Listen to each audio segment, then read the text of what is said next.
پریشان نہ ہو زیادہ. یہ جو میں نے قرآن مجید کی آیت بیان کی ہے فلا وربک لا یؤمنون حتی یحکموک فیما شجر بینہم، یہ ہرگز مومن نہیں ہو سکتے جب تک کہ اپنے ہر معاملے میں اے نبی صلی اللہ علیہ وسلم آپ سے فیصلہ نہ کروائیں. نبی سے مراد ہے اسلام. نبی سے مراد کیا ہے؟ اسلام. یعنی اپنے ہر معاملے میں فیصلہ کس سے کروائیں گے؟ اسلام سے، کہ اسلام کیا کہتا ہے.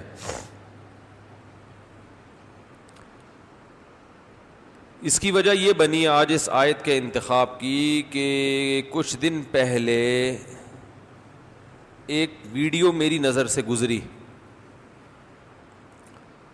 جس میں یہ کہا گیا کہ ایک عورت نے زنا کیا ہے، شادی شدہ عورت نے، تو اسے زمین میں یعنی گڑھا کھود کے پتھروں سے مار کے ہلاک کیا جا رہا تھا.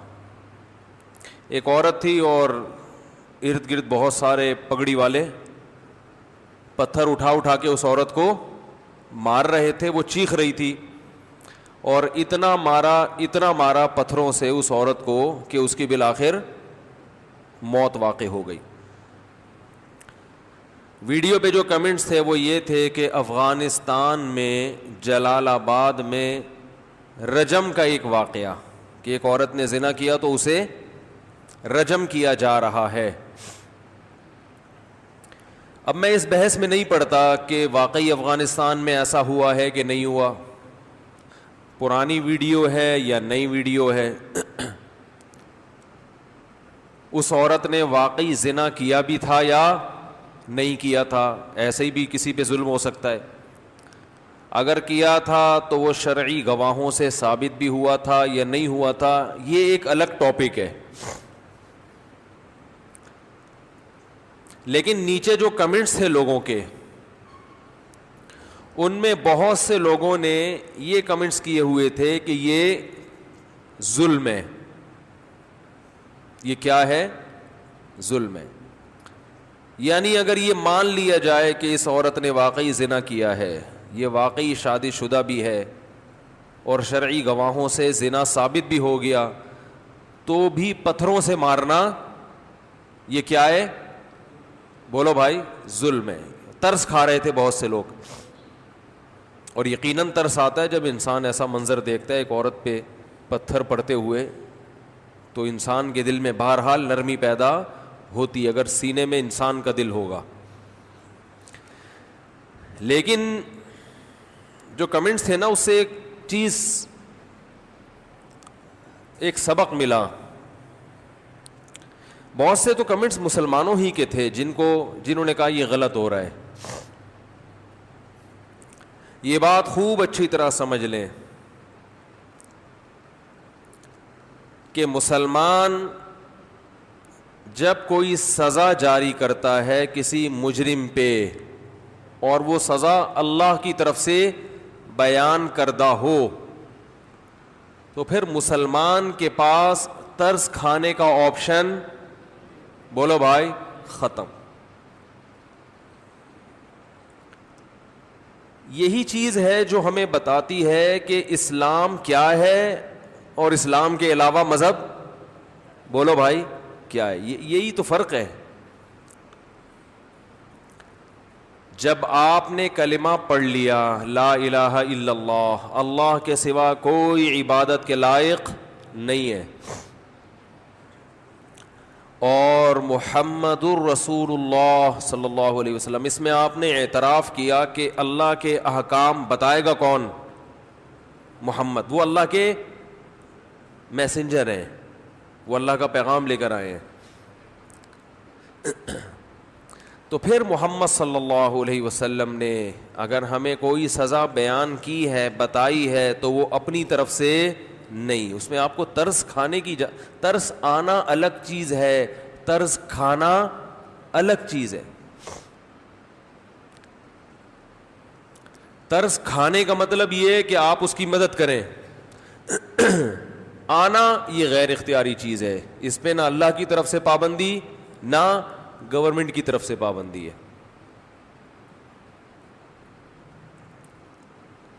تو رجم چونکہ ایک بہت ہی سخت سزا ہے اسلام میں, دنیا کے کسی مذہب میں اتنی بڑی سزا کا تصور آج بھی موجود نہیں ہے. پہلے ہوا کرتا تھا, اب نہیں ہے.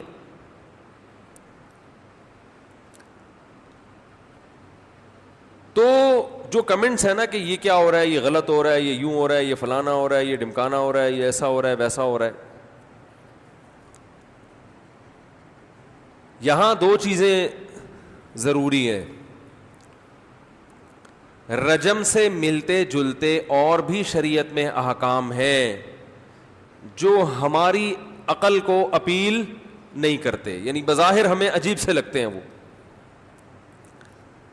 اللہ نے اس قسم کے احکام ہمیں اس لیے بھی دیے ہیں کہ اللہ یہ بھی دیکھنا چاہتا ہے کہ جس شخص نے زنا کیا تھا اس نے تو میرے حکم کو توڑ دیا, اب میں یہ دیکھنا چاہتا ہوں کہ اس پہ سزا جاری کرنے کا جو حکم میں اپنے بندوں کو دے رہا ہوں یہ اس آزمائش میں پورے اترتے ہیں یا نہیں اترتے.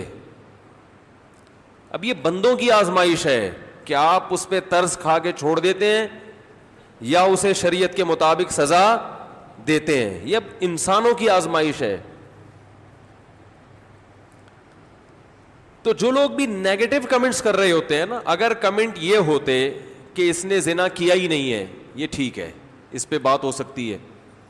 یہ کمنٹ ہوتے کہ کیا ہے مگر شرعی گواہوں سے ثابت نہیں ہو سکا, یہ بھی, اس پہ بھی بحث ہو سکتی ہے. ضروری تو نہیں کہ جس کو پتھر پڑ رہے ہوں وہ واقعی مجرم ہو بھی کہ نہیں ہو. لیکن اگر یہ کہنا کہ زانی کو یہ سزا دینا ظلم ہے تو یہ پھر کس پر اعتراض ہے بھائی؟ یہ اللہ پہ اعتراض, کیونکہ آپ اللہ سے آگے نکلنے کی کوشش کر رہے ہیں. تو یہ آزمائش ہے کس کی؟ اللہ کے بندوں کی. یہ بات خوب اچھی طرح سمجھ لیں کہ اللہ اپنے بندوں کو مختلف طریقوں سے آزماتا ہے. بہت اہم بات ہے, اللہ کرے دل میں اتر جائے. ہم جب شریعت پہ چلتے ہیں نا, دیکھیں ہر انسان کا ایک مزاج ہوتا ہے, ایک ٹیسٹ ہوتا ہے, وہ ہر چیز کو اسی مزاج سے پرکھتا ہے کہ یہ اچھی ہے یا بری. مثال دیتا ہوں, گٹکے کے عادی کو آپ گٹکا کھلائیں,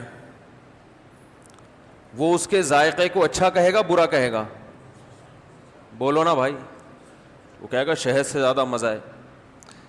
اس کا ایک مزاج بن چکا ہے نا گٹکا کھانے کا, اس مزاج کے حساب سے وہ اپنے مزاج کو اصل معیار بناتا ہے کہ میری زبان جس چیز کے بارے میں یہ فیصلہ کرے گی کہ یہ اچھی ہے, اٹ مینس کہ یہ اچھی ہے. ایک عام آدمی کے قریب سے گٹکا گزاریں گے, وہ اسے اچھا بولو بھائی نہیں کہے گا. کیوں؟ اس کا مزاج یہ کہتا ہے کہ یہ اچھی نہیں ہے. تو یہ فیصلہ کس سے کروایا جا رہا ہے؟ شریعت سے کروایا جا رہا ہے.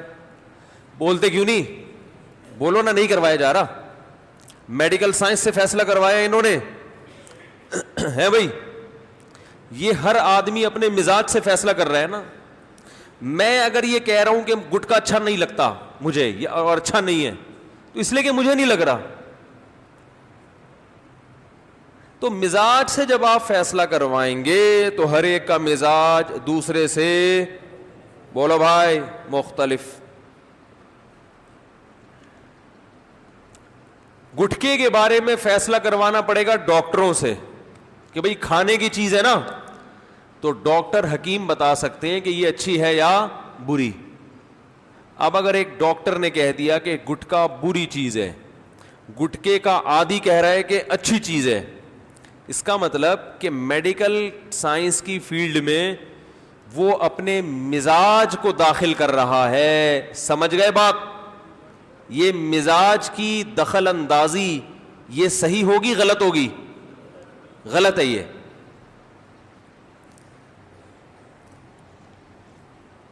تو ہر چیز کو پرکھنے کا ایک معیار ہوتا ہے, اس معیار پہ اس کو پرکھا جائے گا. اس میں اگر کوئی مزاج لائے گا تو وہ مزاج کیا ہو جائے گا؟ بولو بھائی غلط. ایک اور مثال, اسلام میں حکم یہ ہے کہ جب وضو کا پانی یا غسل کے لیے پانی نقصان دہ ہو, بیماری بڑھنے کا خطرہ ہو, تو تیمم سے نماز پڑھو. یہ ہے کہ نہیں ہے؟ کیا ہو گیا بھائی؟ بولو ہے یار. ایک صاحب نے ہمارے حضرت کو فون کیا کہ میں 3 دن سے تیمم سے نماز پڑھ رہا ہوں, پانی شدید نقصان دہ, کوئی بیماری ہو گئی تھی ان کی باڈی میں, لیکن نماز میں بالکل بھی مزہ. بولو بھائی نہیں یار, یہ کوئی نماز ہے؟ گندگی جسم پہ لگ گئی ہے اور سکون ہی نہیں مل رہا نماز میں, وہ کیفیت ہی نہیں بن رہی. اور بالآخر میں سجدے میں گیا تو مجھے عجیب سا محسوس ہوا, یار یہ کیا نماز ہے, اتنے دنوں سے نہائے نہیں ہیں. تو میں نے نماز ہی توڑ دی. میں نے کہا اس سے اچھا ہے نہ ہی پڑھو. بات آ رہی ہے سمجھ میں؟ تو مزاج چونکہ صاف ستھرے طریقے سے نماز پڑھنے کا بن گیا ہے, غسل کر کے اچھے کپڑے پہن کے خوشبو لگا کے, اب کئی دنوں سے نہائے نہیں ہیں, تو مزاج یہ کہہ رہا ہے اس حالت میں نماز اچھی نہیں ہے. یہ شریعت کہہ رہی ہے, مزاج کہہ رہا ہے؟ مزاج کہہ رہا ہے. لہذا محترم نے نماز کے بیچ میں ہی نماز توڑ دی. تو ہم ان کے مزاج سے پوچھیں, ذوق سے پوچھیں تو بہت اچھا کام کیا بھائی. اتنے گندے حالت میں اللہ کا نام لے رہے ہو, تمہیں شرم نہیں آتی؟ غسل بھی فرض تھا شاید ان کے اوپر. لیکن گٹکے کی بات جیسے میڈیکل سائنس سے پوچھی جائے گی تو نماز کس کے لیے پڑھ رہا ہے؟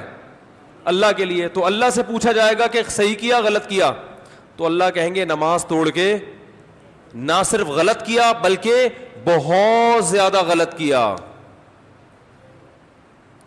کیونکہ میں نے جب تیمم کو وضو کا خلیفہ, وضو کا نائب بنا دیا, تو اب میری نظر میں تیمم کرنا ایسے ہی ہے جیسے وضو یا غسل کرنا. میں اس کو یہی فرض کروں گا کہ غسل کر کے نماز پڑھ رہا ہے.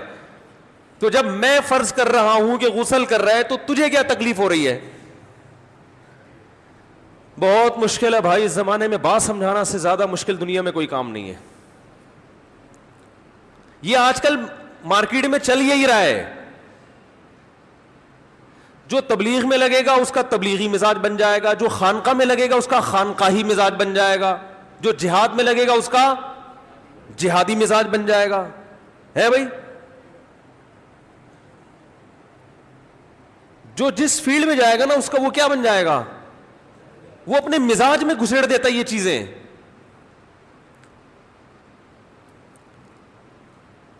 جو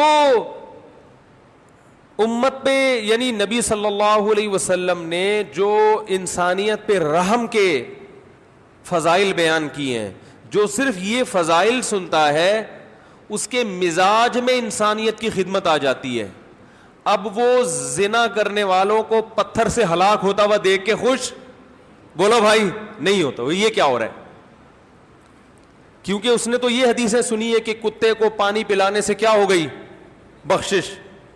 تو جس کے مزاج میں یہ چیز ہو کہ کتوں پہ بھی رحم کرنا ہے, تو وہ انسان کو پتھر سے مار کے ہلاک کرنے پر آمادہ ہوگا؟ ہے بھائی, کیسے آمادہ ہوگا؟ کہے گا ایک طرف تو کتوں کو پانی پلانے کی ترغیب ہے.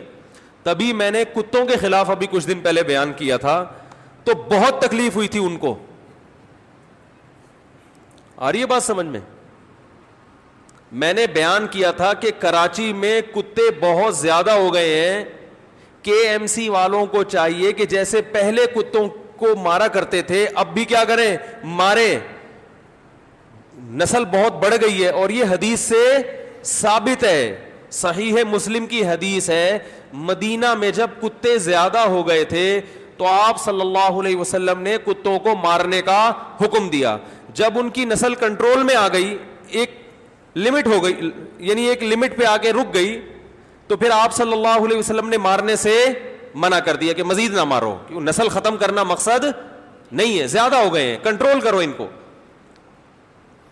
تو یہی حال کراچی میں بھی ہو گیا ہے, اتنے کتے پہلے کے ایم سی والے مار دیا کرتے تھے, اب مارنے پر این جی اوز نے پابندی لگائی ہے, جس کی وجہ سے کتے اتنے زیادہ ہو گئے ہیں کہ لوگوں کو بھی کاٹ رہے ہیں, گاڑیوں کے نیچے آ کے ایکسیڈنٹ کا ذریعہ بن رہے ہیں, بائکوں والے الٹ رہے ہیں, مرغیاں کھا رہے ہیں. میں نے بیان کیا تھا کہ ایک صاحب کی 2 مرغیاں کتے کھا گئے, اگلے دن کتوں کو پتا چل گیا میری بھی 2 مرغیاں کھا گئے. وہ پتہ نہیں انہوں نے میرا بیان سن لیا ہوگا, اگلے دن ہوا یہ واقعہ.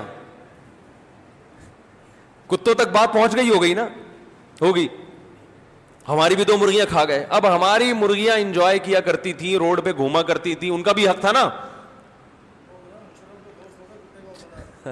چل اب ہم نے ان کو بند کرنا پڑا کہ یار کتے کھا رہے ہیں. تو بھائی لیکن مجھے افسوس اس پر ہوا تھا کہ میں نے جب یہ بیان کیا تھا تو لوگوں نے کتوں پہ رحم کے فضائل کی حدیثیں بیان کر کے شیئر کرنا شروع کر دی کہ اسلام تو ایک جانوروں پہ رحم کا حکم دیتا ہے, اسلام میں تو یہ حکم ہے کہ کتوں کو ایک پانی پلا دیا تھا تو اس کی بخشش ہو گئی تھی, اسلام میں یہ, اسلام میں یہ. اور یہ مولوی کو دیکھو جہالت پھیلا رہا ہے, کتوں کو قتل کرنے کا حکم دے رہا ہے. تو اس کا مطلب آپ جو کتے کو پانی پلاتے ہو نا, یہ اسلام کی وجہ سے نہیں بلکہ یہ آپ کا مزاج ہے. کچھ لوگ رحم دل ہوتے ہیں بائی نیچر, کچھ سخت دل ہوتے ہیں, وہ انسان کو نہیں پلا رہے ہوتے, اور کچھ اتنے رحم دل ہوتے ہیں کہ انہوں نے, یوٹیوب پہ تو ہر چیز ہے نا, جو بیمار بلی محلے میں ملے گی اٹھا کے اپنے گھر میں لا کے رکھ لیں گے, اس کی تیمارداری کریں گے, اس کی مرم پٹی کریں گے. اس کی ایک صاحب نے ایسے بلیوں کا ایک پورا ایک اجتماع جمع کیا ہوا ہے گھر میں, اور دلیل یہ ہے کہ بھئی یہ انسانیت کہہ رہا ہوں, یعنی ایک جانوروں کی مخلوق کی خدمت ہے. لہذا جو انہیں کہیں بلی بیمار یا وہ نظر آئے, کوئی معذور اٹھا کے لایا, گھر میں مرم پٹی کی, اس کی سیوا کی, اور ماشاءاللہ بلی جب اپنے پاؤں پہ کھڑی ہو گئی, اس کو گھر سے, جیسے بیٹیوں کو رخصت کیا جاتا ہے نا, عزت کے ساتھ گھر سے رخصت کر دی. یہ مزاج ہے. بات آ رہی ہے سمجھ میں؟ یہ کیا ہے آپ کا, اس پہ تھوڑا بہت ثواب بھی مل جائے گا, لیکن یہ اپنی صلاحیتوں کو ضائع کرنے کے مترادف ہے. وجہ اس کی یہ ہے کہ اللہ نے آپ کو اس سے زیادہ کی صلاحیت دی ہے, آپ اپنی ان صلاحیتوں کو کیا کر رہے ہیں, کم میں ضائع کر رہے ہیں. ثواب اس میں ملے گا. بھئی نبی صلی اللہ علیہ وسلم نے فرمایا کہ فی کل کبد ذی رطبۃ اجر, جس کو بھی اللہ نے زندگی دی ہے نا اس کے ساتھ احسان کرنے میں ثواب ملے گا. لیکن بات یہ ہے کہ ایک ادھر بھوکا مر رہا ہو انسان, اور ایک ادھر جانور مر رہا ہو, تو آپ جانور کو اٹھا کے گھر لے جا کے خدمت کرتے ہیں, یہ آپ نے فائدے کا سودا کیا, یہ گھاٹے کا سودا کیا؟ یہ تو گھاٹے کا سودا کیا کہ آپ کو اس سے زیادہ آپ کر سکتے تھے. تو ٹھیک ہے, بلی گاڑی کے نیچے نہ آئے, اس کا خیال کرنا چاہیے, آ گئی ہے تو ذرا اس کو سائڈ پہ لگا دیں. کبھی اتفاق سے اس کا علاج بھی کر لیا تو بھی ٹھیک ہے, لیکن باقاعدہ اس کو مہم بنانا کہ پوری دنیا میں جہاں جہاں بلیاں بیمار ہیں یا کوئی گاڑی کے نیچے آئی ہوئی ہیں ان کے لیے ایک الگ ہاسپٹل کھولا جائے اور ان کی ہم خدمت کریں. تو مزاج جو ہے نا, مزاج, تو میں نے وہ کتوں کے بارے میں بیان کیا تھا, اتنا سخت اس پہ ری ایکشن آیا لبرلز کی طرف سے کہ بڑی حیرانگی ہوئی کہ ان کی مینٹل اپروچ ہے کیا. انسان مرے, یعنی ان کتوں کے کاٹنے سے جو انسانوں کو نقصان ہو رہا ہے اس کی کوئی ویلیو نہیں ہے, کتے پہ ترس آ رہا ہے. تو یہی بات ہے. دیکھو اللہ کے یہ جو اسلام ہے نا, یہ ہمیں کیا سکھاتا ہے کہ ہم اللہ کے غلام ہیں. اسلام نے کچھ احکام ہمیں ایسے بھی دے دیے کہ ان احکام میں ہماری آزمائش ہے کہ یہ مجھے اپنا بندہ یہ اپنے آپ کو میرا بندہ سمجھتے ہیں یا نہیں سمجھتے. بندے کی اور غلام کی ڈیفینیشن یہ ہے کہ جب اسے آرڈر دیا جائے تو اس کے پاس کیوں کا آپشن بولو نہیں ہونا چاہیے, ہوتا ہی نہیں ہے.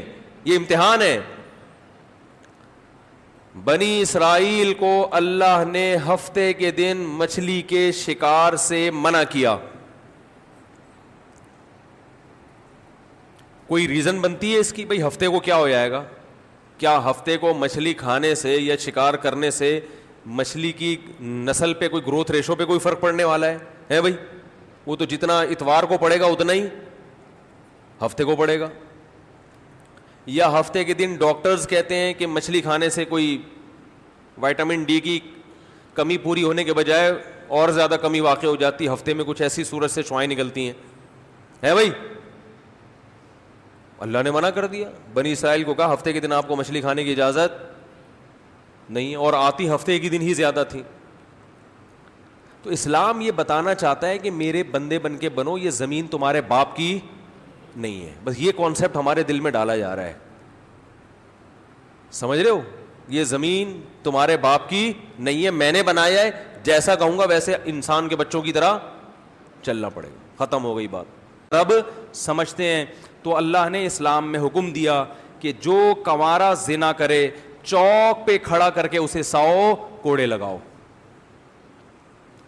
میں نے 2-3 ہفتے پہلے بیان میں کہا تھا نا, وَكَذَلِكَ جَعَلْنَاكُمْ أُمَّةً وَسَطًا. اللہ نے اس امت کو معتدل امت بنایا ہے, بیلنسڈ, نہ ادھر نہ ادھر.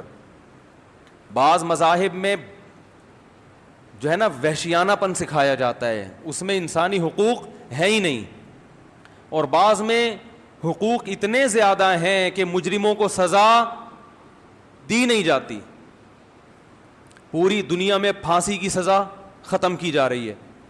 ایک شخص نے 100 انسانوں کو بھی قتل کیا ہو تو اسے پھانسی کے پھندے پہ نہیں لٹکایا جاتا, اور اس قانون کو انصاف کا نام دیا جاتا ہے, حالانکہ یہ انصاف نہیں ہے. اور دلیل کیا دی جاتی ہے کہ بھائی اس نے یہ جرم کیا تھا کہ ایک انسان کو دنیا سے ختم کر دیا, تو یہ کیا ہے کہ جو کام اس نے کیا وہی اس کے ساتھ کیا جائے, تو ہم میں اور اس میں فرق کیا رہ گیا؟ تو دلیل تو بھائی ہر ایک دے سکتا ہے. قرآن نے کیا دلیل دی؟ وَلَكُمْ فِي الْقِصَاصِ حَيَاةٌ يَا أُولِي الْأَلْبَابِ. اے ایمان والو, قصاص میں تمہارے لیے زندگی ہے. قاتل کو قتل کرو گے تو لاکھوں لوگ محفوظ ہو جائیں گے قتل ہونے سے. اس ایک انسان کو مت دیکھو, ان ہزاروں کو دیکھو. تو اسلام نے شادی شدہ مرد یا عورت اگر زنا کرے, چاہے طلاق دے دیو, نکاح میں بیوی کا ہونا ضروری نہیں ہے, یاد رکھو. کسی شخص کی ایک دفعہ شادی ہو گئی, رخصتی ہو گئی, اور زوجہ سے تعلق قائم ہو گیا, چاہے ایک دفعہ ہوا ہو, اس کے بعد اگر دونوں میں طلاق بھی ہو گئی, یا عورت بیوہ ہو گئی, یا بیوی مر گئی کسی کی, یہ مرد یا یہ عورت اگر کبھی دوبارہ زندگی میں زنا کرے اور شرعی گواہوں سے ثابت ہو جائے, تو اسلام میں حکم کیا ہے؟ ان کو پتھروں سے مار کے ہلاک کیا جائے. اور جس کو جو ان پہ طرز کھائے گا تو قیامت کے دن اس کا شمار کس میں ہوگا؟ مجرموں میں. وہ اس سے بڑی سزا کا مستحق ہوگا قیامت کے دن, کیونکہ اللہ کہتے ہیں کہ مجھ سے زیادہ مخلوق پر مہربان کوئی نہیں ہے,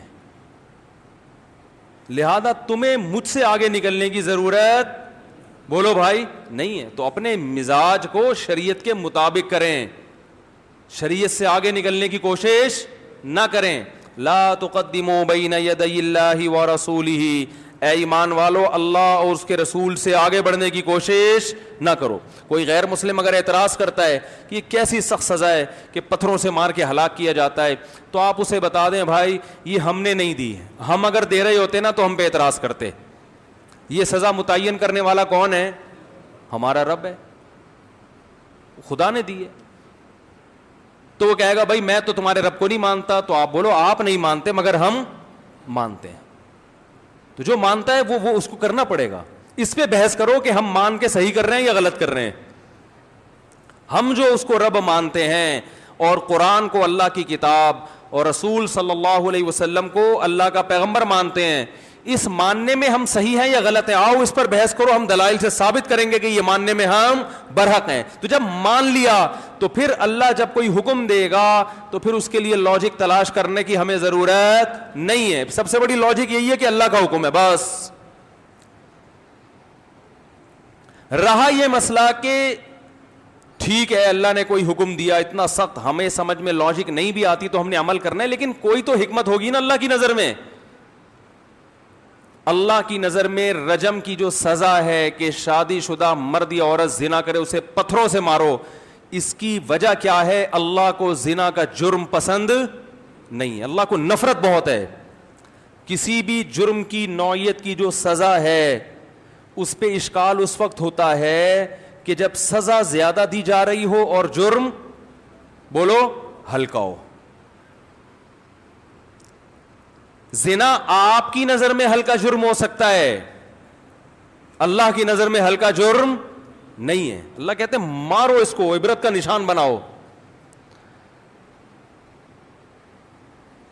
اور یہاں یہ بھی حکم ہے وَلَا تَأْخُذْكُمْ وَلْيَشْهَدْ عَذَابَهُمَا طَائِفَةٌ مِّنَ الْمُؤْمِنِينَ، ان کے عذاب کو مسلمانوں کی ایک جماعت کھلی آنکھوں دیکھے۔ بند کمرے میں مارنے کی اجازت بولو نہیں ہے۔ کسی نے یہ بھی اعتراض کیا کہ جب مار نہیں ہے تو گولی سے مار دو، پتھروں سے مارنے کی کیا ضرورت ہے؟ اللہ کا جو غضب زنا پر آتا ہے نا، وہ غضب پتھر سے ماریں گے تو اللہ کا غضب ٹھنڈا ہوتا ہے، گولی سے مارنے میں اللہ کا غضب ٹھنڈا نہیں ہوتا۔ یہ حکمت ہے، سمجھ میں نہیں آ رہی؟ پتھر سے ماریں گے تو اللہ کا غضب، اللہ کو زانی پہ غصہ اتنا ہوتا ہے۔ اور اللہ کا یہ وعدہ بھی ہے کہ یہ سزا اگر زانی کو مل گئی اور اس کے دل میں ندامت ہو گئی تو آخرت کی سزا بولو بھائی معاف ہے، پھر آخرت کی معاف ہے، تبھی پھر اسے تانا دینے کی اجازت نہیں ہے۔ یہ نہ ملی تو آخرت میں اس سے بڑی ہے۔ پھر آج ہمارے معاشرے میں زنا بہت تیزی سے پھیل رہا ہے، اس کو لوگوں نے جرم سمجھنا چھوڑ دیا ہے۔ اگر ہماری حکومت ایک سزا بھی زانی کی نافذ کر دے، دنیا اپنی آنکھوں سے دیکھ لے، ایک سزا بھی زنا کے جرم کو ختم کرنے کے لیے کافی ہے۔ اور کنوارا لڑکا کنواری لڑکی اگر زنا کرے تو قرآن کا کیا حکم ہے؟ چوک پہ کھڑا کر کے 100 کوڑے لگاؤ۔ یہاں بھی ہو سکتا ہے بھائی جب سزا دینی تھی تو بند کمرے میں دے دیتے، اللہ نے کہا نہیں۔ یہاں بھی جو اپنے مزاج کو دین میں داخل کرے گا نا اس کو یہ سزا سمجھ میں نہیں آئے گی۔ اللہ نے کہا نہیں، چوک پہ کھڑا کر کے۔ اسلامی سزائیں ہیں ساری چوک پہ، بند کمرے میں تو یہ تو انگریزوں نے شروع کیا ہے۔ بند کمرے میں مجرم ایک دفعہ طبیعت سے ٹھکائی کھانے کے بعد عادی ہو جاتا ہے، وہ کہتا ہے اگلی دفعہ میں جرم ایسے کروں گا کہ پکڑا نہ جاؤں، ہے بھائی، اگلی دفعہ میں جرم اس طریقے سے کروں گا کہ پکڑا نہ جاؤں۔ چوک پہ کھڑا کر کے مجرم توبہ کرے نہ کرے، جو اس کو دیکھنے والے ہزاروں لوگ ہیں وہ جس نے کیا ہوگا وہ توبہ کر لے گا، نہیں کیا ہوگا کہے گا میں نہیں جاؤں گا اس جرم کے قریب کبھی۔ پھر دیکھو اللہ کا غضب زانی پر کتنا ہوتا ہے۔ بعض چیزیں بتانے سے سمجھ میں نہیں آتی، دکھانے سے سمجھ میں آتی ہیں۔ بیٹا بعض دفعہ باپ کو سمجھا رہا ہو کہ بھائی، باپ بیٹے کو سمجھا رہا ہے کہ تو مسجد سے چپل نہیں چرایا کر، میری خاندان میں ایک عزت ہے، اگر تو کبھی پکڑا گیا تو میری بے عزتی ہوگی اور میں اس معاملے میں بڑا حساس ہوں، ہے بھائی۔ بیٹا مان نہیں رہا، ڈانٹ ڈپڑ سمجھ میں نہیں آیا تو باپ بعض دفعہ کھینچ کے 8-10 تھپڑ لگائے گا نا۔ تھپڑ کے بعد بیٹے کی سمجھ میں کیوں آئے گا؟ بیٹے نے باپ کا غضب سنا تھا، دیکھا نہیں تھا، آج دیکھ لیا ہے۔ اللہ نے قرآن میں جگہ جگہ بتایا زنا پر یہ سزا ہے، جہنم کی آگ ہے، زنا پر، زنا کرنے والے سے اللہ نفرت کرتے ہیں۔ وَلَا تَقْرَبُوا الزِّنَا، زنا کرنا تو دور کی بات، زنا کے قریب بھی مت جاؤ، ایسے کام بھی مت کرو۔ کسی لڑکی سے دوستی لگانا، ہیلو ہائی کرنا، یہ سب چیزیں زنا کے قریب لے کے جائیں گی، مت کرو مت کرو مت کرو۔ اللہ کو انہو کان فاحشۃ، بہت بڑی بے حیائی ہے۔ سب کچھ اللہ نے سمجھایا، اللہ نے بتایا کہ مجھے بڑا غضب آتا ہے، مگر اللہ نے دکھایا نہیں ہے۔ جب کوئی زنا کرے تو اللہ حکومت وقت سے کہتے ہیں کہ تم میرے زمین پر نائب ہو, اس کو پکڑ کے زمین میں گاڑ کے پتھروں سے مار کے ہلاک کرو سب مل کے.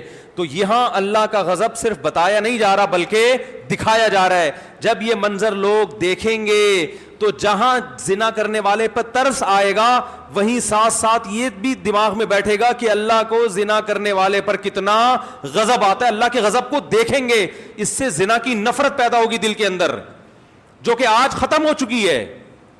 اتنا آسان ہو گیا زنا کرنا, اتنا آسان ہو گیا, میں حیران ہوتا ہوں. آج یونیورسٹی کے لڑکے لڑکیوں کو بیوقوف بنا بنا کے شادی کے لارے رپے دے دے کے ان کے ساتھ زیادتی کر رہے ہیں. ان کے ماں باپ کو, لڑکیوں کے والدین کو پتہ بھی نہیں ہوتا گھر میں, اور جب طبیعت سے دل بھر جاتا ہے اور شادی کے لارے رپے دیے ہوئے ہوتے ہیں, جب نکاح کا ٹائم آتا ہے تو ٹوپیاں کرانا شروع کر دیتے ہیں. خود بتاتی ہیں لڑکیاں کہ ہم سے 2 سال سے ایک لڑکے نے وعدہ کیا ہوا تھا شادی کرنے کا, اور وعدہ کر کے اس دوران وہ کیا کرتا رہے, بدکاری کرتا رہے, اپنی خواہش پوری کرتا رہے, اور 2-4 سال کے بعد ٹوپی کرا دی, میرے گھر والے نہیں مان رہے.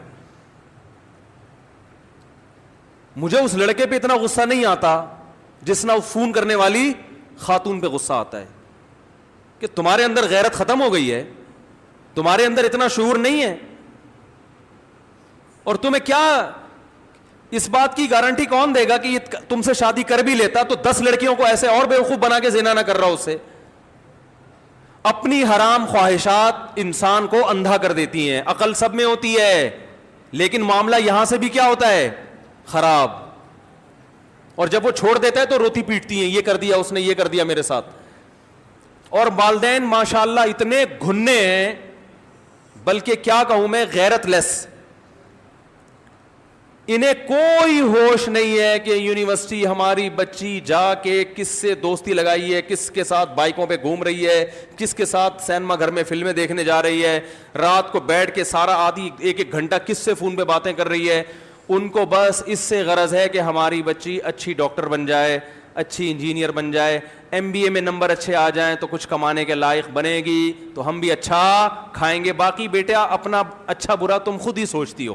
فلموں میں یہی دکھایا جاتا ہے نا, فلموں میں یہی دکھایا جاتا ہے کہ بچوں پہ زیادہ ریسٹرکشنز, پابندیاں, ایکچولی اس سے بچوں کی مینٹل گروتھ پہ بڑا فرق پڑتا ہے. اگر بچی کسی سے کچھ کروا بھی رہی ہے تو اس کی اپنی لائف ہے, آپ آرام سے سمجھائیں, آپ محبت سے سمجھائیں. اسلام کیا کہتا ہے, کچھ کر لیا نا چوک پہ کھڑا کر کے 100 کوڑے لگاؤ. اور اگر میرٹ تھی تو محبت سے نہیں سمجھانے کا, زمین میں گاڑ کے پتھروں سے مار کے ہلاک کرو, ساری دنیا کو دکھاؤ.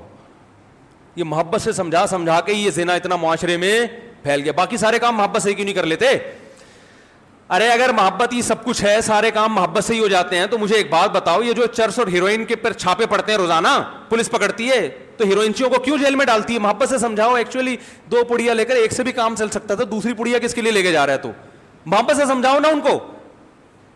جہاں ان کا اپنا ذاتی نقصان ہے وہاں یہ محبت کے قائل بولو نہیں ہے. جہاں خدا کو غضب آتا ہے, زنا پہ خدا ناراض ہوتا ہے, انسانیت کو بظاہر کچھ نہیں ہوتا, غصہ کس کو آتا ہے؟ خدا کو. وہاں کہتے ہیں کچھ کوئی قانون سازی کی ضرورت نہیں ہے. کوئی اگر پارک میں بیٹھا ہوا ہے کسی کے ساتھ گپے مار رہے ہیں, ایکچولی ان کی پرسنل لائف ہے, وہ کوئی مسئلہ نہیں ہے. محبت سے بچوں پہ اتنی پابندیاں, موبائل میں کس سے بات کر رہی ہے, یہ کنڈی لگا کے انٹرنیٹ پہ کیا دیکھ رہا ہے, بچوں پہ اس قسم کی پابندیاں, نہ اس سے بچے کیا ہوتے ہیں. تو پھر ٹھیک ہے, ان کو چوری بھی کرنے دو, گھنٹیاں بجا کے بھاگنے بھی دو ان کو. مسجد سے چوری کرتے ہیں, اگر خدا نخواستہ کوئی بٹوا لے کے کسی کا چوری کرتے ہیں گن پوائنٹ پہ, تو محبت سے سمجھاؤ, پولیس کو بتانے کی ضرورت بولو نا نہیں ہے. وہاں تو سب کہتے ہیں لٹکا دو, سارے کو لٹکا کہتے ہیں نا ایسے, اس نے یہ کیوں کیا, یہ قوم کا مجرم ہے. نواز شریف کو بھی محبت سے سمجھاؤ, $5 ارب کا کیس چل رہا ہے, سنا ہے میں نے واللہ عالم. تو محبت سے سمجھاؤ. ایکچولی جب آپ دوبارہ بنیں گے تو یہ نہیں کرنا. دیکھیے اگر آپ 2 نفل پڑھ کے سچی توبہ کر لیتے ہیں تو آج قوم آپ کو معاف کرنے کے لیے تیار. زرداری کو بھی سمجھاؤ, دیکھو ہم تمہیں دوبارہ 5 سال کا موقع دے رہے ہیں, ہم محبت سے سمجھا رہے ہیں. پچھلے 5 سال میں تم نے اسٹیل مل کھا گئے, PIA کا بیڑا غرق کر دیا, 2 جہاز PIA کے گر کے تباہ ہو گئے, ان کی دیت بھی تمہارے ذمہ بنتی ہے. تو ایکچولی لیکن ہم اسلام میں سختی نہیں ہے, اسلام محبت سے سمجھانے کا کہتا ہے. محبت سے سمجھا رہے ہیں, سمجھ جاؤ. دوبارہ 5 سال کے لیے صدر بنا رہے ہیں, اگر پھر بھی سمجھ میں نہیں آیا اگلے سال پھر محبت سے سمجھا کے 5 سال کے لیے بنا دیں گے تمہیں. یہاں محبتیں سمجھ میں نہیں آتی. لٹکا دو, یہ کر دو, ان مجرموں کو چوک پہ لٹکانا چاہیے, ان مجرموں کو کھلے عام سزا دینی چاہیے, یہ کرنا چاہیے. تو اسلام کہتا ہے یقیناً اگر یہ مجرم ہے, میں کسی پہ دعویٰ نہیں کر رہا کہ $5 ارب کھائے ہیں کہ نہیں, سیاسی باتیں کرنے کا کوئی فائدہ نہیں ہے. اگر کھائے ہیں تو چوک پہ لٹکنا چاہیے. سب یہ کہتے ہیں نہیں کھائے ہیں تو بری ہونا چاہیے. تو اسی طرح اللہ کہتا ہے زنا کیا ہے تو چوک پہ لٹکنا, بولو بھائی, چاہیے اگر ثابت ہو جاتا ہے. تو بھائی اسلام میں نرمی بھی ہے, ساتھ ساتھ سختی بھی ہے. تو بچوں کے ساتھ نرمی سے بھی پیش آئیں, مگر ایک حد ہونی چاہیے نرمی کی. ایک دفعہ چپل چوری کی مسجد سے, محبت سے سمجھے بیٹا ہم خاندانی لوگ ہیں, چور نہیں ہے. چوری کرنی بھی ہے تو زرداری کی طرح یا اس طرح کے بڑے بڑے عزت تو ہو انسان کی معاشرے میں. یہ کیا چپل چورا رہے ہو؟ اور اگر 2-3 دفعہ اس طرح, پھر تیسری دفعہ میں کیا ہوتا ہے؟ زوردار چماٹا ہوتا ہے. یہ اسلام بتاتا ہے ہمیں, صحیح ہے نا. تو اسی طرح بیٹیاں, یونیورسٹی میں دوستی ہے, بیٹی سے بس آخری بات ہے, بیٹی سے بولو بیٹا اگر کوئی پسند ہے تو ہمیں بتاؤ, ہم خاندانی لوگ ہیں, آپ کی وہاں شادی کر دیتے ہیں. یہ بھی کرو, ایسا نہیں کہ اس کے جذبات کو کچلو مت. بیٹا ہم نے بھیجا تھا پڑھنے کے لیے, لیکن اگر وہاں سیٹنگ بھی ہو گئی ہے تو چلو ایک تیر سے 2 شکار ہو گئے. اچھا رشتہ بھی ہمیں چاہیے تھا, ٹھیک ہے اب ہو گئی, تو بتاؤ کون لڑکا ہے, کہاں رہتا ہے, ہم اس کے پیرنٹ سے بات کرتے ہیں, لڑکے کو بلاؤ. اگر کوئی خدا نخواستہ ہیروئن کی چرسی نہیں ہے تو بچی سے بولو بیٹا اب یہ ہماری ذمہ داری ہے, ٹھیک ہے نا, آپ اپنی ذمہ داری پوری کرو. اگر اپنی ذمہ داری آپ پوری کر رہے ہو مگر پھر بھی وہ بائکوں پہ اس کے ساتھ گھوم رہی ہے تو پھر محبت نہیں ہے بھائی. پھر محبت سے بات کرنا یہ آپ کے غیر خاندانی ہونے کی دلیل ہے. اس کا مطلب آپ کی بھی ایسے ہی ہوئی تھی, پھر آپ کی بھی پھر ایسے ہی. اللہ تعالیٰ سمجھنے کی عمل کی توفیق عطا فرمائے. کیا کریں, اس سے زیادہ ہم سمجھا نہیں سکتے. چلیں بھائی میں بات دوبارہ سے ریپیٹ کر دیتا ہوں. یہ جو میں نے رجم پہ بیان کیا ہے نا کہ اسلام میں حکم کیا ہے, شادی شدہ کو پتھروں سے مار کے ہلاک کیا جائے. تو اسلام میں زنا کی جو سزا اتنی سخت ہے, اس کی بڑی وجہ تو یہی ہے کہ اللہ کو زانی سے نفرت, زنا پہ اللہ کو غضب آتا ہے. تو سزا ایسی رکھی جو اللہ کے غضب کا اظہار ہو. لیکن ایک بات خوب سمجھ لینی چاہیے کہ جب ہم اسلام کے کسی حکم کو ادھورا لیتے ہیں یا ادھورا بیان کرتے ہیں تو اس سے اسلام سمجھ میں نہیں آتا, بلکہ معاشرے پہ اس سے برا اثر پڑتا ہے. تو اسلام میں جہاں زنا کی سزا اتنی سخت ہے, وہیں اسلام میں زنا سے بچانے والی چیز نکاح بہت آسان بھی ہے. ایک خاتون کا فون آیا کل کہ 15 سال ہو گئے میں بیوہ ہوں, جوانی میں بیوہ ہو گئی تھی, میرے گھر والے مجھے شادی نہیں کرنے دے رہے. دلیل یہ کہ تمہارے بچے ہیں, تمہیں اب شادی کی کیا ضرورت. بات آ رہی ہے سمجھ میں؟ شریف عورت کبھی اپنے باپ سے, اپنے ماں سے اپنی مجبوری نہیں بتاتی. ڈپریشن میں چلی جائیں گی, اسٹریس میں چلی جائیں گی, کیونکہ یہ والدین اتنے بے وقوف ہیں, انہیں یہ بھی نہیں پتا کہ جو سیکشول ڈیزائرز ہیں وہ انسان کی باڈی کا حصہ ہیں, چاہے مرد ہو یا عورت. اس کا کسی کے اچھے یا برے ہونے سے یا بچے ہونے یا نہ ہونے سے تعلق نہیں ہے. کوئی عورت اگر بیوہ ہے, جوان ہے وہ, تو بچے ہوں یا نہ ہو, وہ ڈیزائرز ختم تھوڑی ہو جائیں گی اس میں. تو ماں باپ الٹا تانے دیتے ہیں کہ تمہیں کیا ضرورت ہے شادی کی, تمہیں کیا ضرورت ہے شادی کی. میرا چھوٹا بھائی جب 2 دانت کا ہوا نا, یعنی بالغ ہو گیا, سن رہا ہوگا بھائی معذرت کے ساتھ, میرا اسٹائل یہی ہے, وہ چھوٹا بھائی ہے, وہ بھی بہرحال سمجھدار ہو گیا, اب تو بچے ماشاءاللہ اس کے بڑے ہونے والے ہیں. تو اس نے گھر میں کہا کہ میری شادی کر دو. تو ہمارے خاندان کے ایک صاحب نے مجھ سے کہا اس کو کیا ضرورت ہے ابھی شادی کی.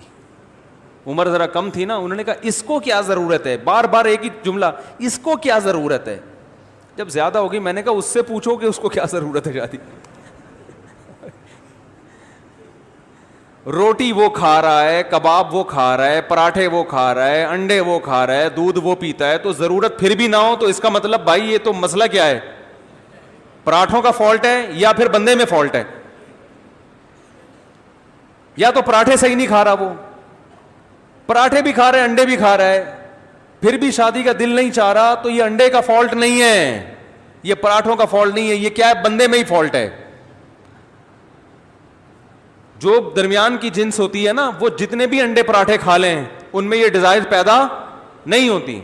وہ اس لیے کھاتے ہیں کہ وہ بوجھ اٹھائیں. دیکھو خچر جو ہے نا, خچر جتنا بھی کھلا دو گے اس کے جسم میں اس کے باڈی میں طاقت آئے گی وزن اٹھانے کے لیے, اور کسی کام کا نہیں ہے. تو نسل نہیں بڑھتی خچروں سے, نسل یا تو گدھے سے بڑھے گی یا گھوڑے سے بڑھے گی, ایسا ہی ہے نا. خچر جو ہے نا وہ تو نسل نکالی اس لیے جاتی ہے کہ یہ شرافت کے ساتھ بس ایک ہی کام کرے, وزن اٹھائے, تبھی وہ ہوتا بڑا پاورفل ہے. خچر جو ہے نا بہت بوجھ اٹھا لیتا ہے. تو جتنی گھاس کھلاؤ گے, دانا کھلاؤ گے, ساری وہ اس کا بوجھ اٹھانے میں استعمال ہوگا, نسل بڑھانے میں استعمال نہیں ہوگا. انسان اگر مرد ہے یا عورت ہے تو جو کھائے گا تو جہاں بازوؤں میں طاقت پیدا ہوگی وہاں اس کی ڈیزائرز بھی بڑھیں گی, اس کو شادی کا شوق بھی پیدا ہوگا, چاہے وہ نیک ہو, برا ہو, شریف ہو. اس کا نیکی برائی سے یا شرافت سے کوئی تعلق نہیں ہے, بلکہ شریف میں زیادہ ہوگا یہ, اس لیے کہ اس کی تو سوچ بکھری نہیں رہی ہے نا, اس کی تو غلط جگہوں پہ وہ خواہش استعمال ہی نہیں ہو رہی ہے. تو یہ بڑا ہمارے معاشرے کا ایک فالٹ ہے کہ لڑکی بیوہ ہو گئی, طلاق ہو گئی, تو ماں باپ کہتے ہیں بس ہم نے پہلے کرا دی تھی, اب ہماری ضرورت نہیں ہے, نہ تمہیں ضرورت ہے, صبر کرو. یہ بالکل غلط ہے. ڈپریشن میں جاتی ہیں, اسٹریس میں جاتی ہیں, زنا پہ لگ جاتی ہیں. تو ہوتا یہ ہے کہ ہم نے زانی کی جو سزا ہے وہ تو اسلام سے لے لی, بیان کیا کہ زانی کی سزا یہ کہ شادی شدہ عورت جو بیوہ بھی ہو, طلاق یافتہ بھی ہو, زنا کرے گی تو پتھروں سے مار کے ہلاک کرنے کا حکم ہے. تو جہاں پتھروں سے مار کے ہلاک کرنے کا حکم ہے وہاں یہ بھی حکم ہے کہ اس کی شادی آسان ہونی چاہیے. فَلَا تَعْضُلُوهُنَّ أَن يَنكِحْنَ أَزْوَاجَهُنَّ, اللہ فرماتے ہیں قرآن میں سورہ بقرہ میں, کسی عورت کو طلاق ہو یا بیوہ ہو, اگر وہ کہیں شادی کرنا چاہے تو اسے مت روکو, اجازت نہیں ہے تمہیں روکنے کی اس کو, بچے چھوٹے چھوٹے ہوں یا بڑے بڑے ہوں, اپنی عمر سے بڑے آدمی سے کر رہی ہو یا چھوٹے سے. یہ بھی بڑی مصیبت ہوتی ہے کہ بیوہ عورت ہے, اس کو کوئی بڑی عمر کا آدمی نہیں مل رہا, جوان آدمی سے کر رہی ہے, اس پہ لوگ کہتے ہیں ہائے ہائے توبہ توبہ, شرم نہیں آتی, اپنے سے بچے کی عمر سے شادی کر رہی ہے. یہ تانے دیتے ہیں, ارے تمہارے بچوں کی عمر کا ہے وہ تمہارا میاں, تمہیں شرم نہیں آتی اس سے شادی کرتے ہوئے؟ بچوں کی عمر کا ہے تو آدمی نا. کیا ہو گیا بھائی, آپ کی سمجھ میں نہیں آ رہا تو معاشرے کی سمجھ میں کہاں سے آئے گا؟ او بھائی اس کے پسند آ گیا اپنے سے, وہ 40 سال کے اسے 20 سال کا پسند آ گیا, 20 سال والا بھی اس پہ راضی ہے, تو تمہیں کیوں تکلیف ہو رہی ہے؟ مجھے غصہ اس پر آ رہا ہے. حضرت خدیجہ کی عمر 40 سال تھی, 2 دفعہ بیوہ ہو گئی تھی, نکاح کیا نبی صلی اللہ علیہ وسلم سے جو کنوارے بھی تھے اور 15 سال چھوٹے تھے عمر میں. تو اس کا مطلب آپ کو یہ شادی بھی پسند نہیں ہے, تو پھر تو اپنے ایمان کی خیر منانی چاہیے نا. تو بھائی بیوہ لڑکی ہو گئی, طلاق ہو گئی, یا ویسے ہی کنواری ہے 40 سال کی ہو گئی, اگر اس کو آفس میں کوئی پسند آتا ہے 20 سال کا لڑکا اس سے شادی کرنا چاہتا ہے, تو آپ کو کباب میں ہڈی بننے کی اجازت نہیں ہے, نہ اس لڑکے کے باپ کو نہ لڑکی کے باپ کو, کسی کو بھی اجازت نہیں ہے.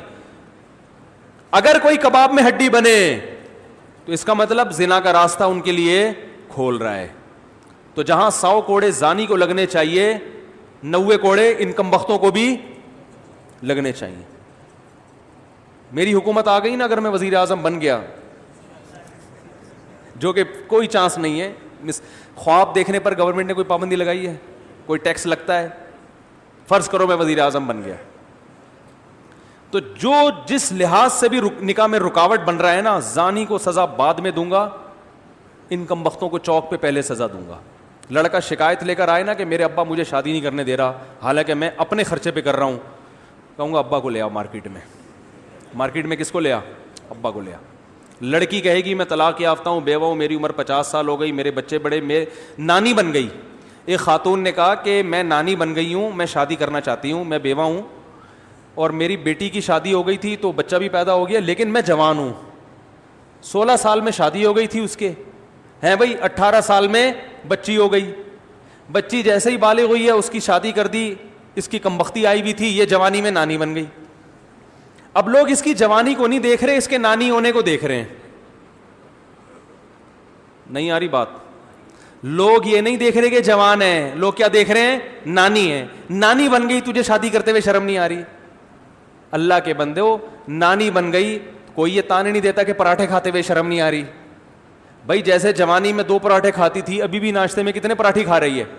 کیونکہ پراٹھے 1 کھانے یا 2 کھانے, اس کا دادا یا نانا ہونے سے تعلق نہیں ہے, اس کا تعلق اس سے کہ جوان ہیں یا بوڑھے ہیں. آپ اگر جوان ہیں 2 پراٹھے کھا سکتے ہیں اپنے خرچے پہ, آپ بوڑھے ہو گئے تو 1 کی بھی اجازت. بولتے کیوں نہیں بھائی؟ نہیں, اس کا تعلق جوانی سے ہے. اور بچے پیدا ہونے سے انسان بوڑھا تھوڑی ہوتا ہے, نہ عورت بوڑھی ہوتی ہے نہ آدمی بوڑھا ہوتا ہے. اور بچہ پیدا ہو گیا, اس کی شادی ہو گئی, تو اس سے بھی آپ کے بڑھاپے کا کوئی تعلق نہیں ہے. پھر آپ کی بیٹی کی اولاد ہو گئی, تو اس سے بھی آپ کے بڑھاپے کا کوئی تعلق. ارے بولتے کیوں نہیں یار؟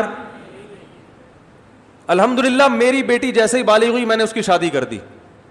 ابھی بھی میرے اندر شادی کے جذبات اسی طرح موجود ہیں, چوتھی شادی کے. بھائی میں اپنی بچی کی شادی نہیں کرتا تو بھی میں ایسا ہی تھا, شادی کرتا تو بھی میں ایسا ہی. بلکہ نہ کرنے میں بوڑھا ہونے کا خطرہ جلدی ہوتا ہے. نہ کرتا تو ٹینشن سے کیا ہوتا, بڑھاپا جلدی آتا ہے نا یار, بچی کی شادی نہیں ہو رہی, رشتے نہیں ہو رہے. ہونے سے تو اور جوان ہو جاتا ہے, ماں بھی جوان ہو جاتی ہے, باپ بھی جوان ہو جاتا ہے. یار ایک ٹینشن کیا ہو گئی, ٹینشن تو نہیں کہنا چاہیے, ایک ذمہ داری پوری ہو گئی.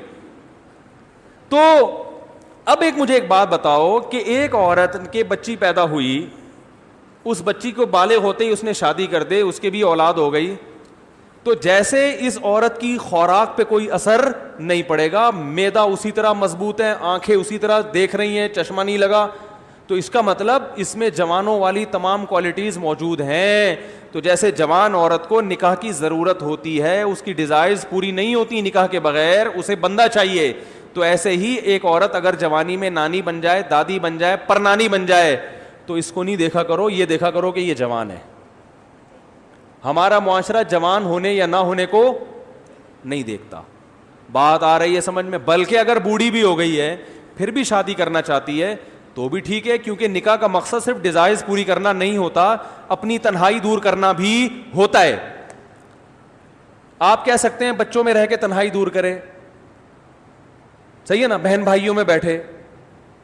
تو یہ مشورہ آدم علیہ السلام کو دیتے تھے جب وہ جنت میں گئے تھے کہ آدم علیہ السلام آپ جنت میں دنیا کی ہر نعمت آپ کو ملی ہوئی ہے, فرشتوں سے بیٹھ کے گپ شپ لگائیں, آپ اللہ سے اولاد مانگیں. آپ کیا مانگ رہے ہیں؟ اللہ سے بیوی مانگ رہے ہیں. ٹھیک ہے نا. اور جنت میں آپ کو کس چیز کی کمی ہے جو آپ کو ایک عدد بیگم چاہیے؟ ساری چیزیں تو یہاں مل رہی ہیں آپ کو. آدم علیہ السلام کا کیا کہتے جواب میں؟ ہم سے کہتے بھائی اپنی تقریریں اپنے پاس رکھو, سب کچھ ہے مگر شریک حیات نہیں ہے. تو شریک حیات جس طرح سے تنہائی دور کرتی ہے وہ اولادیں دور نہیں کرتی. اس سے آدمی دل کی بات کہہ سکتا ہے. تو عورت کو بعض دفعہ بڑھاپے میں بھی بندہ چاہیے ہوتا ہے. بھائی کوئی ایک بوڑھے آدمی آئے میرے پاس, کہنے لگے کہ مجھے کوئی رشتہ وشتہ بتا دیں. میں نے کہا بھائی آپ اس عمر میں فرشتوں کا امکان زیادہ ہوتا ہے رشتے کے چانسز ذرا کم ہو جاتے ہیں. انہوں نے کہا میں پہلے بتا دوں, میری نیت صرف اور صرف یہ ہے کہ میری تنہائی دور ہو جائے. بچے سارے جاب میں ہیں, باہر ہیں, کوئی اپنے اپنی بیگموں کے ساتھ وہ جو ہے نا وہ کوئی باہر جا رہا ہے, کوئی کہیں کہاں رہ رہا ہے, تو وہ سب مشغول ہیں. ٹھیک ہے مجھے ٹائم دیتے ہیں, لیکن کہہ رہے ہیں میں صرف ایک مصلی بچھاؤں گا, خود بھی نماز پڑھوں گا اور اس کو بھی نماز پڑھوں. واقعی تنہائی میں آپ تہجد پڑھیں وہ مزہ نہیں ہے. مصلی پہ آپ کے ساتھ کوئی کھڑی ہوئی ہو, بے شک وہ بوڑھی ہو, تو انسان کا دل لگتا ہے عبادت میں. بوڑھا آدمی کہتا ہے یار مجھے ایک نماز کے لیے بیوی چاہیے جو میرے ساتھ نماز پڑھ لیا کرے. میں نے کہا بڑی اچھی سوچ ہے. میں نے کہا کوئی دیکھتے ہیں ایسی خاتون مارکیٹ میں کوئی ملی جن کو ایک عدد اس قسم کا کیونکہ مصلی بچھانے والی بوڑھیاں بھی ایک ونس اپون اے ٹائم ایک دفعہ کا ذکر ہے. ابھی جو نئی نسل بوڑھی ہو رہی ہے اس کو بڑھاپے میں واٹس ایپ چاہیے, ٹھیک ہے نا, اور اس کو بڑھاپے میں, تو سب کی خواہش نہیں ہوتی بڑھاپے میں, لیکن اگر کسی کی ہے تو بری نہیں ہے. تو خلاصہ یہ کہ بھائی نکاح کو کسی بھی لحاظ سے نکاح کی حوصلہ شکنی مت کرو, نہ بچوں کی, نہ بچیوں کی, نہ بہنوں کی, نہ بھائیوں کی. بہن کو طلاق ہوتی ہے, آپ خود فرض بنتا ہے اس کو بتاؤ بھائی عدت کے بعد جہاں بولو گی ہم تمہاری شادی کرا دیں گے. اور یہ نہ پوچھا کرو یہ ملا کہاں سے تمہیں, یہ پوچھتے ہیں. جیسے بیٹی نے ابا کو بولا ابا ایک جگہ ہے وہاں پشاور میں فلاں جگہ پہ ایک بندہ رہتا ہے, میں وہاں شادی کرنا چاہتی ہوں. بیٹا تم پشاور پہنچی کیسے؟ وہ اس انکوائری میں لگ جاتے ہیں. ٹھیک ہے, وہاں پہنچی کیسے تم, تمہارا وہاں لنک کیسے ہوا؟ پھر وہ بجائے وہ خام خواہ کی نا ارے بھائی لنک صحیح طریقے سے ہوا ہو غلط طریقے سے ہوا ہو, اب جو بات کر رہی ہے وہ تو ٹھیک ہے نا. دیکھو ایک بچے کی جیب سے چرس کی پڑیا آپ نے نہیں نکالی, پینٹ میں تھی, اس نے خود ابا کو لا کے دے دی, ابا یہ چرس میری پینٹ سے نکلی ہے اس کو پھینک دیں, اس کا مطلب یہ بچہ غلط بولو نا نہیں ہے. اب آپ بجائے اس کے کہ بچے کا شکریہ ادا کریں, بچے کو اپریشیٹ کریں, بیٹا بہت اچھا, آئندہ بھی کبھی پتلون سے اس طرح کی کوئی چیز نکلے تو مجھے لا کے دینا, بجائے اس کے کہ آپ نے کہا یہ تو بتا تیری پینٹ میں آئی کہاں سے, یہ پہلے تو یہ بتا, اس کا مطلب تو چرسیوں میں اٹھتا بیٹھتا ہے. تو اس کا مطلب آپ بچے کو نیکی پہ پروموٹ کرنے کے بجائے آپ اس کی حوصلہ شکنی کر رہے. وہ کہے گا ابا غلطی ہو گئی جو میں نے چرس آپ کو پکڑا دی, آئندہ ہیروئن کی پڑیا بھی نکلے گی تو آپ کو نہیں بتاؤں گا, خود ٹیسٹ کرنے کی کوشش کروں گا. تو بھائی دو ہی ہو سکتی ہیں, یا تو اس نے خود بازار سے خریدی ہو یا کسی نے غلطی سے رکھ دی ہو. غلطی سے رکھ دی ہے تو ویسے ہی مجرم نہیں ہے, بازار سے خریدی تھی تو مجرم تھا, لیکن جب آپ کو لا کے پکڑا دی تو اس کا مطلب جرم سے اس نے توبہ بولو بھائی کر لی ہے. اب نہیں, وہ برا نہیں ہے, اب آپ اس کو برا نہیں کہہ سکتے کہ کہاں سے آئی تھی, یہ کیا تھا. تو معاشرے سے برائی کو لوگ ختم نہیں کرنا چاہتے. تو اسی طرح آپ کی بیٹی نے اگر کہہ دیا ابا فلاں علاقہ ہے, پشاور ہے یا کوئی اور لاہور ہے یا کوئی بھی جگہ ہے, وہاں ایک بندہ ہے, لڑکا ہے, مجھے پسند ہے, آپ بجائے اس کے کہ لڑکے کی انکوائری کرو, مناسب ہے تو کر دو, نہیں ہے تو نہیں کرو, بجائے اس کے کہ بیٹی کی تفتیش میں لگ گئے آپ. ٹھیک ہے نا, یہ کہاں سے آیا تیرے پاس, یہ کیوں. بھائی غلط ہوا یا صحیح ہوا, غلط طریقے سے رسائی ہوئی ہوگی یا صحیح طریقے سے. اگر صحیح طریقے سے ہوئی ہے تو قابل ملامت نہیں ہے, غلط طریقے سے ہوئی ہے تو بیٹی اس کا مطلب آگے غلط نہیں کرنا چاہ رہی, حرام دوستی بولو نا نہیں لگانا چاہ رہی, اب وہ اس کو صحیح کرنا چاہ رہی ہے. تو جب صحیح کرنا چاہ رہی ہے تو آپ اس کو ملامت کر رہے ہیں تاکہ وہ آئندہ غلطی کرے. پھر وہ کہے گا اچھا ٹھیک ابا ہم نے تو بتا کے غلطی کی ہے, اب جب 2-4 بچے ہو جائیں گے تو پھر اطلاع مل جائے گی آپ کو کہ یہ آپ کے نواسے ہیں یہ. ٹھیک ہے نا, اب یہ توقع, تو یہ خود ماں باپ اس طرح بعض دفعہ کر رہے ہوتے ہیں. تو نکاح کو آسان کرو. تو میں وہ دوسرے ٹاپک کو جلدی سے کمپلیٹ کرتا ہوں کہ آدھا حکم جب اسلام کا لیا جائے گا, آدھا نہیں لیا جائے گا, تو معاشرے میں خیر کے بجائے فساد پھیلے گا. میرا خیال ہے وقت بہت لمبا ہو گیا, وہ آدھا والا پھر اگلے ہفتے بیان کروں گا میں.